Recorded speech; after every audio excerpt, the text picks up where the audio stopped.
Thanksgiving afternoon should have smelled like cinnamon and comfort, but my phone buzzed with a call that knocked the air out of me. "Hey, Sharon," Vanessa said, her voice bright and rehearsed. "I just finished booking the Christmas cabin. We're all set. Oh, except there isn't any room for you this year." I pressed the phone tighter to my ear. "No room? We've used the same lodge every Christmas since we were kids. There's always space." "Yeah, well, the bigger cabin was taken, and everyone already grabbed beds.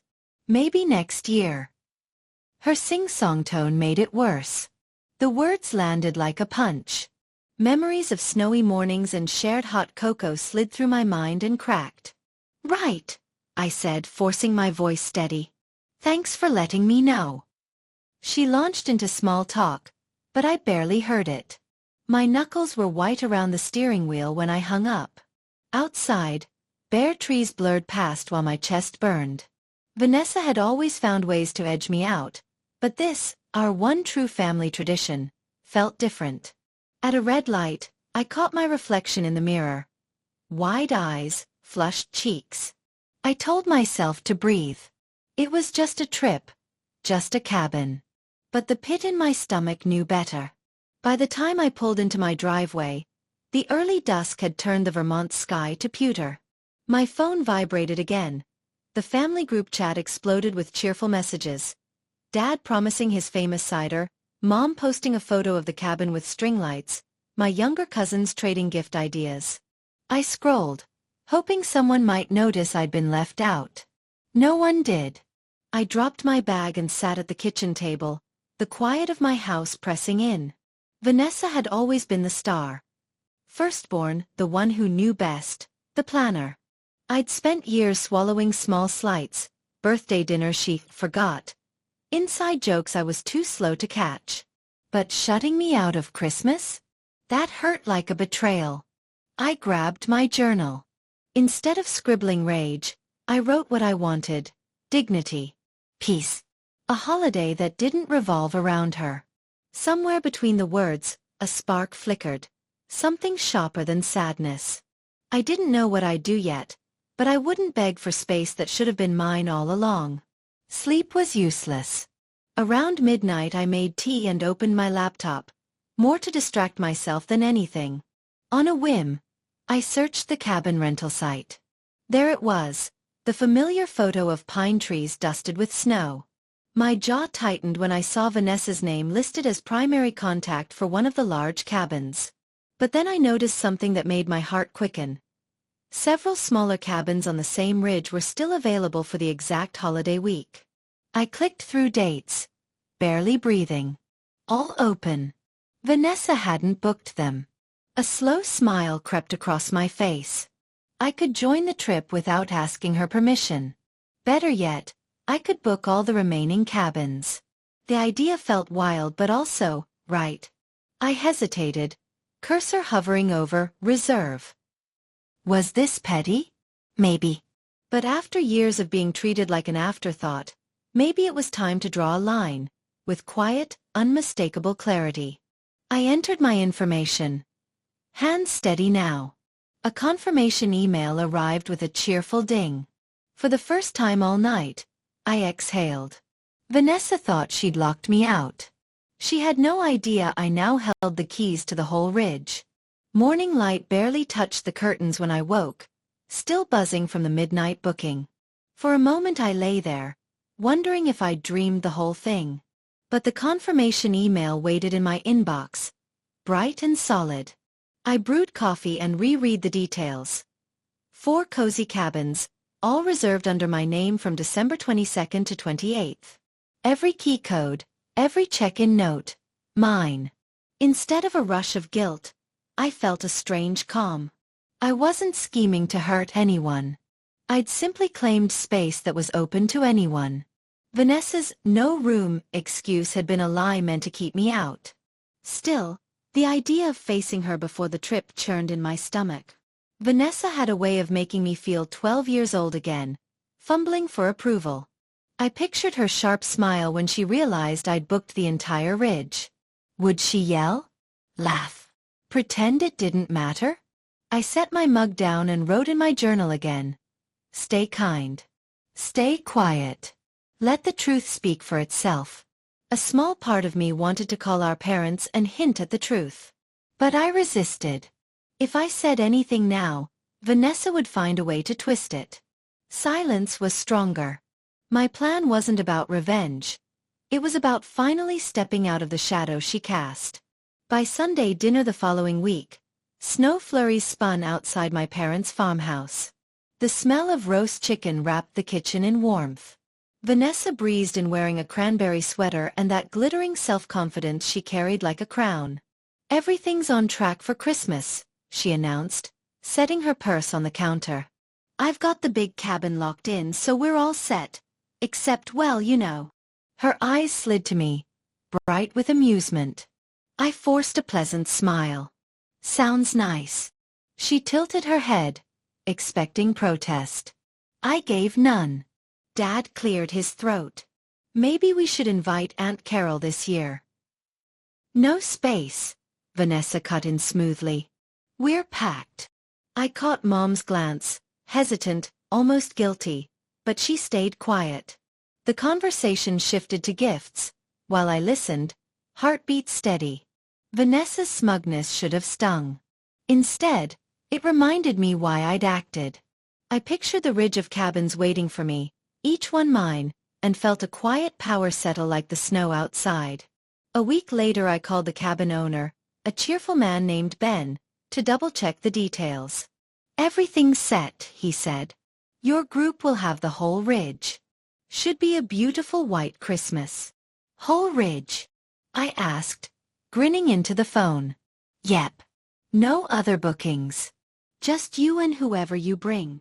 After hanging up, I stared at the frosted window. Vanessa truly believed she controlled the holiday.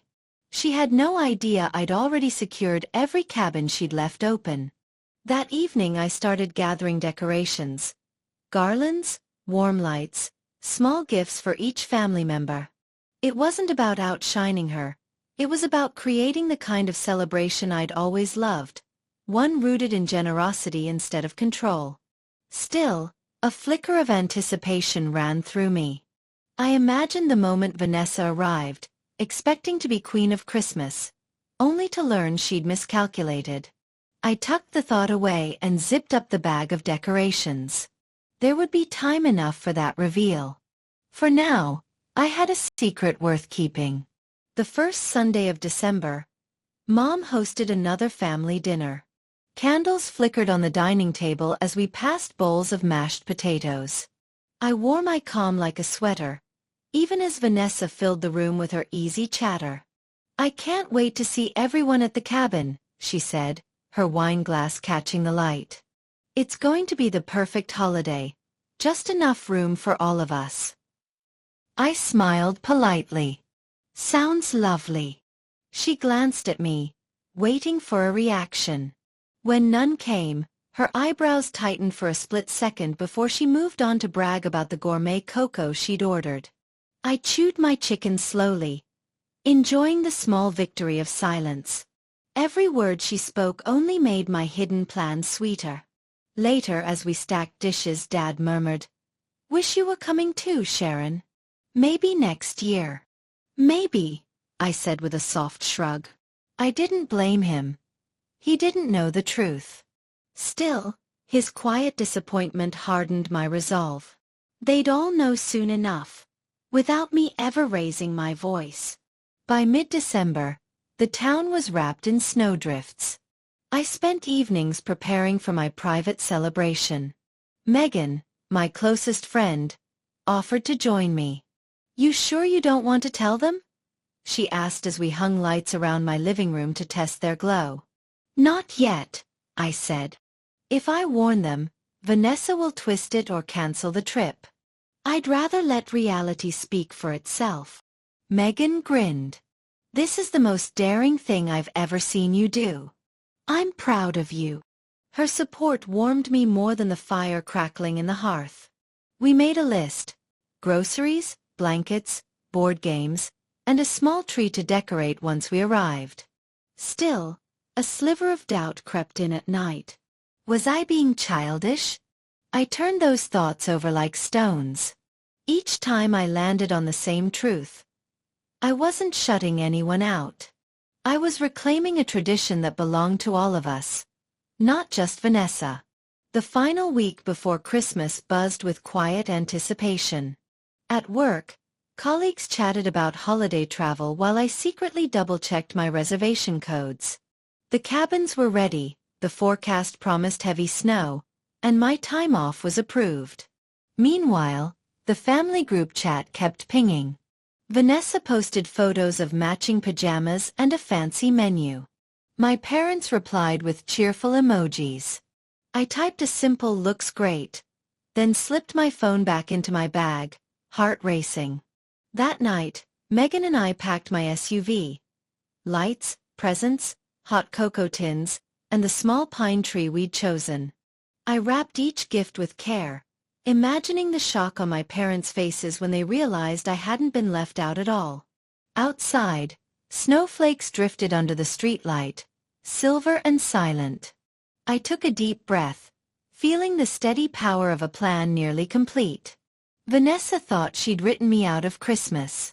She was about to discover just how wrong she was. The final Friday before the trip, the group chat lit up again.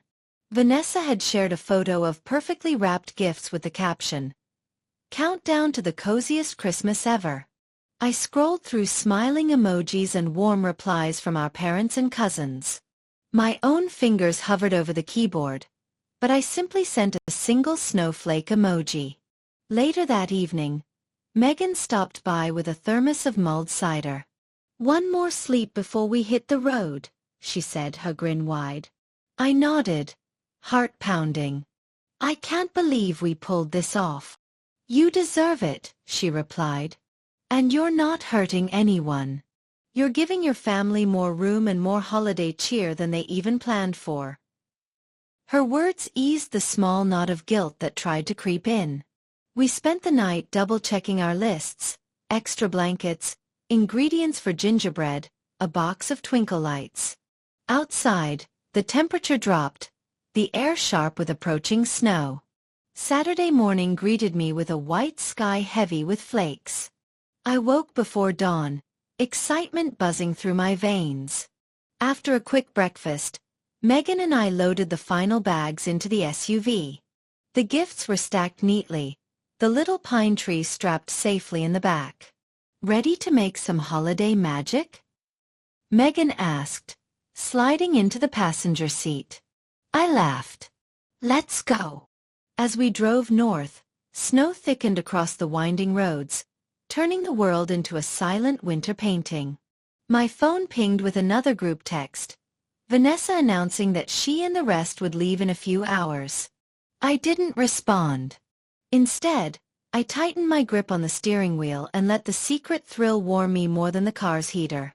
For the first time in years, I felt fully in charge of my own Christmas. By early afternoon, we reached the ridge of cabins.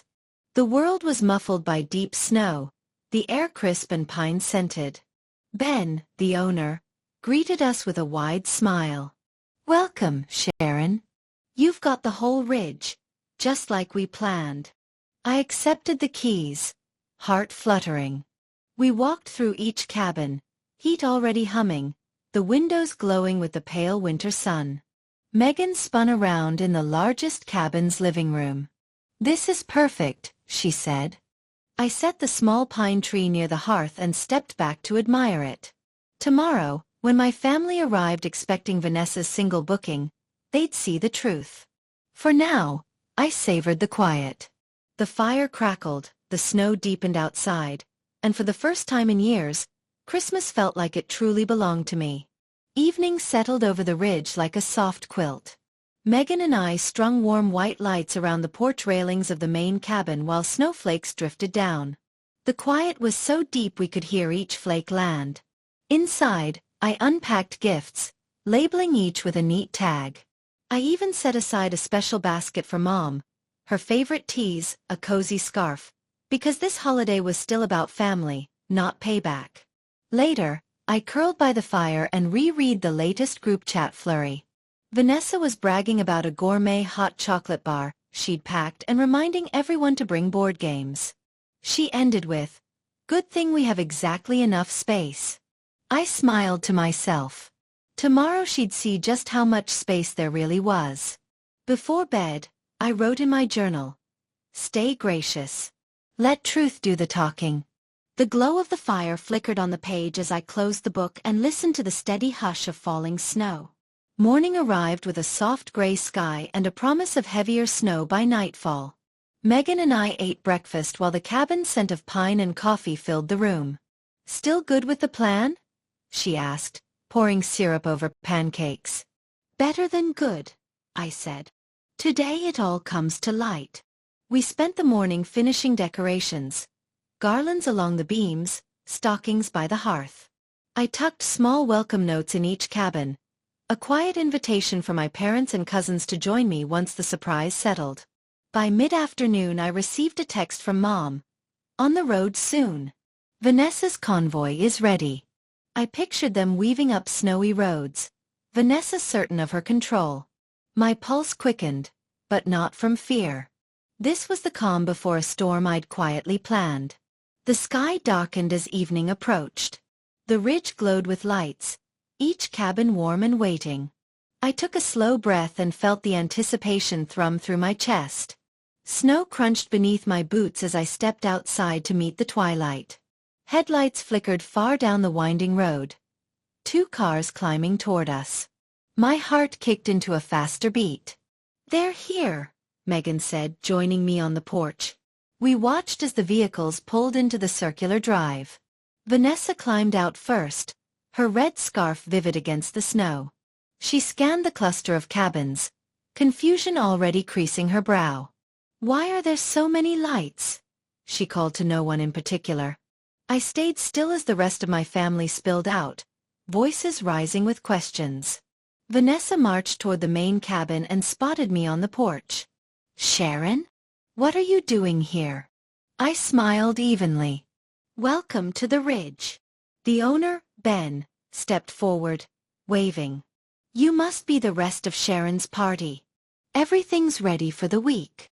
A hush fell over the group as Vanessa's jaw tightened, her planned holiday beginning to unravel in the quiet glow of the lights. For a heartbeat, no one spoke.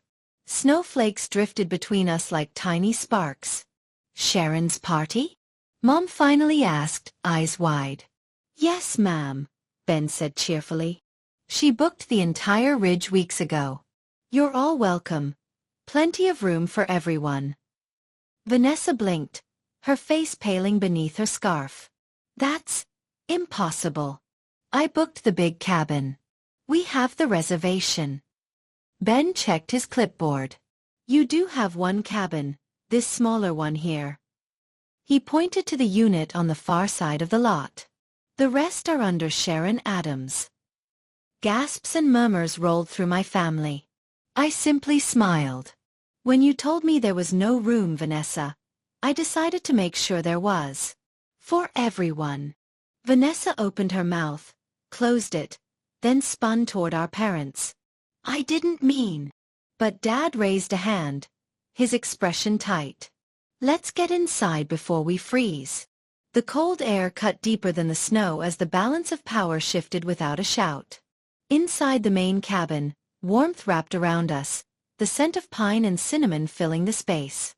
My cousins drifted from room to room, marveling at the cozy decorations and glowing lights.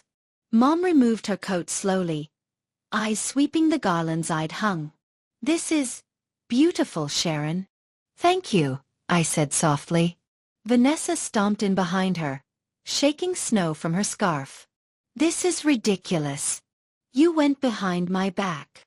"I booked what was available," I replied, voice steady. "After you said there was no room." For a moment, only the crackle of the fire answered. Then Dad spoke, low and sharp. "Vanessa, did you tell your sister there wasn't space when there was?" Vanessa's gaze darted toward the window. I just wanted it simple." "Simple for you," Dad said, disappointment heavy in his tone. Her shoulders stiffened, but she didn't respond. The room filled with a quiet weight of truth. Snowfall thickened outside, a silent curtain. As evening settled, everyone found their own corners of the main cabin, sipping cocoa, warming by the fire, laughing softly. I handed out small gifts I'd wrapped. Scarves for the cousins, spiced tea for Mom, a hand-carved ornament for Dad. Their eyes brightened with each unwrapping. Vanessa lingered near the doorway, arms crossed. Finally she muttered, "So, you planned all this?"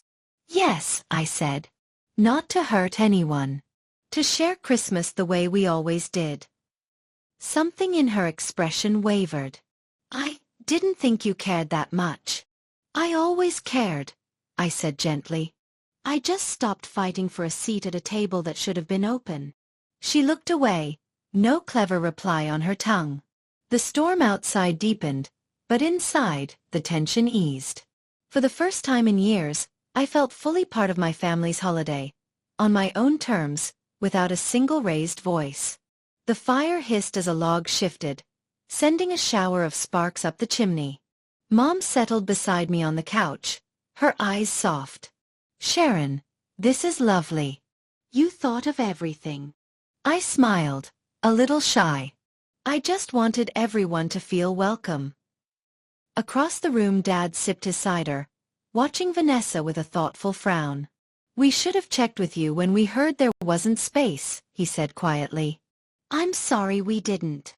The words warmed me more than the fire. "It's okay, Dad. I'm just glad we're all together now." Vanessa sat in an armchair, chin propped on her hand. The usual sparkle in her eyes had dimmed. For years I'd waited for an apology that never came. Tonight I didn't need it.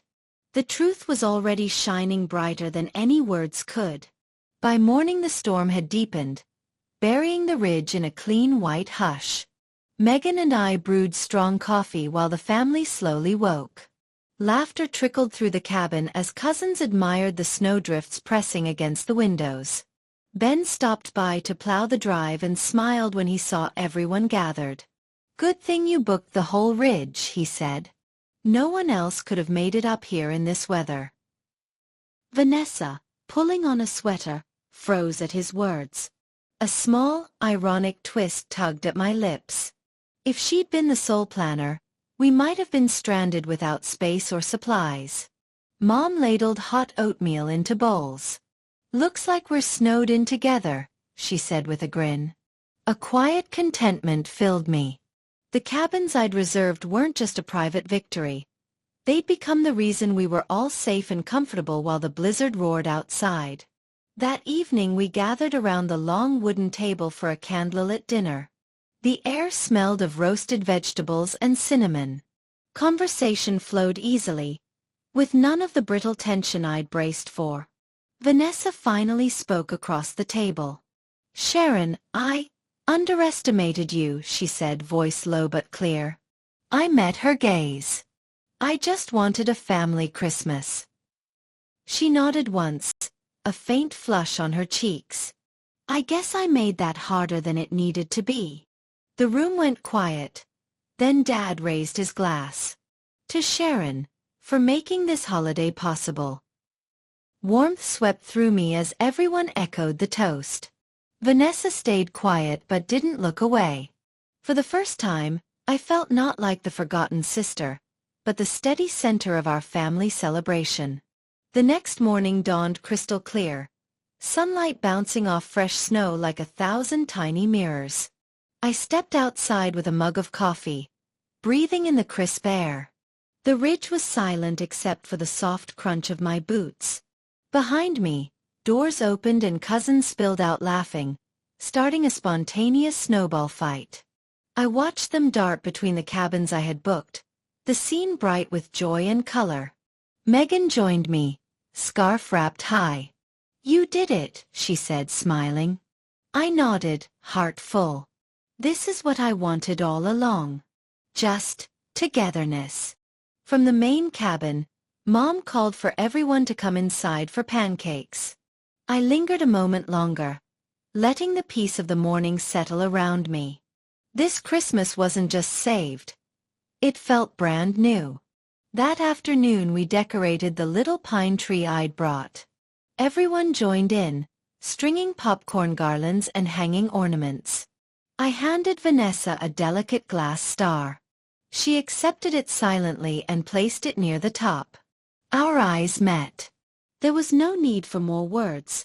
The simple act said enough. Later, Dad pulled me aside near the fireplace. "You handled this with real grace," he said. "I'm proud of you for standing your ground without losing your kindness." His words settled deep inside me. For years I'd doubted my strength because it didn't roar like Vanessa's. But maybe quiet strength was just as powerful. Maybe even more. That evening we gathered again for dinner, the long table glowing with candlelight. Laughter mingled with the aroma of roasted turkey and spiced apples. Vanessa sat across from me, her expression softer than I'd seen in years. "Thanks for letting us stay in the other cabins," she said quietly. "I was selfish. I see that now." I offered a gentle smile. "I'm glad you're here. That's what matters." It wasn't a dramatic apology, but it felt real enough. I didn't need more. The holiday was no longer about old grudges. It was about the family we could still be. On our final morning, golden sunlight spilled through the frosted windows. I woke early, brewed coffee, and watched the ridge sparkle under a fresh coat of snow. Everyone packed slowly, reluctant to leave the peaceful retreat. When the cars were finally loaded, Mom hugged me tight. "You brought us all back together," she whispered. Vanessa approached last. "Thanks for everything," she said, eyes steady. "You're welcome," I replied and meant it. As the engines rumbled to life and the convoy disappeared down the snowy road, I stood alone for a moment, listening to the quiet. I hadn't raised my voice or played dirty. I'd simply taken control of my own holiday, and in doing so, brought my family closer than they'd been in years. The victory wasn't loud or flashy, but it was mine, and it was perfect.